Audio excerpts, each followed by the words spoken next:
Hey guys, it's Kevin with MixCoach. It's time for another episode of the MixCoach Minute. Thank you guys for submitting your questions and tuning in every day.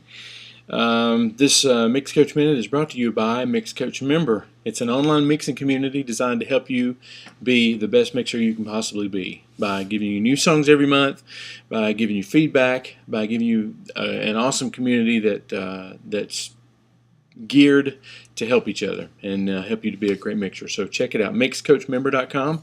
The link is on this page. I have a question. Actually, it's not a question. It's more like a workflow that we worked through this morning.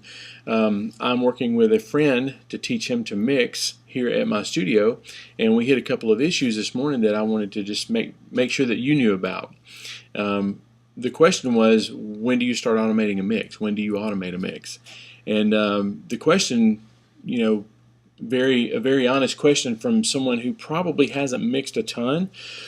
My advice to anybody who's mixing and automating is don't let automation become the mixing, because automation is really just a product to help you to get what's in your head or what you want to hear in your ears. So you should only use, my tips to you is don't use automation.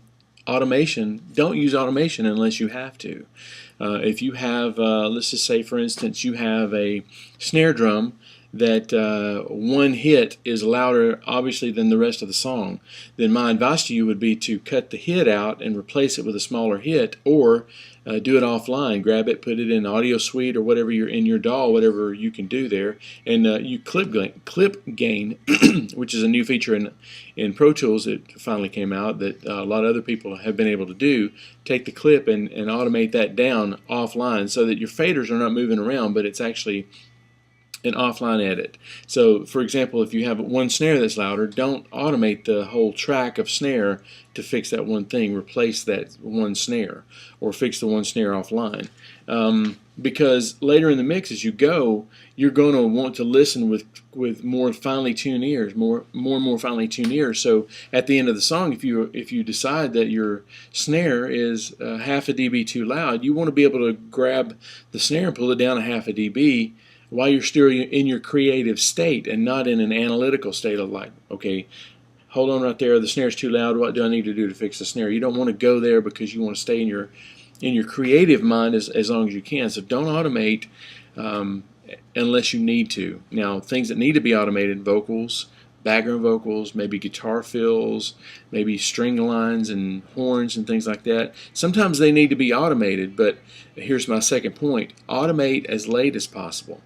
Get your mix sounding good without automation. In other words, if that snare issue comes up, replace that snare, and then you listen to the mix and everything sounds pretty much in place except you've got the vocals sounding like they should in mono and all that kind of stuff. Then you should start automating. Don't start automating in the beginning, because what you'll end up doing is kind of chasing your tail, as they say, and then what happens is you lose your train of thought when it comes to mixing.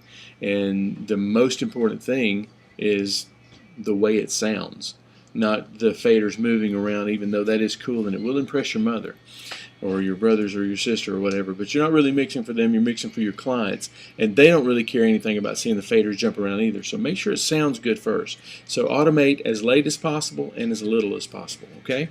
I hope that helps, and I will see you tomorrow on the next MixCoach Minute.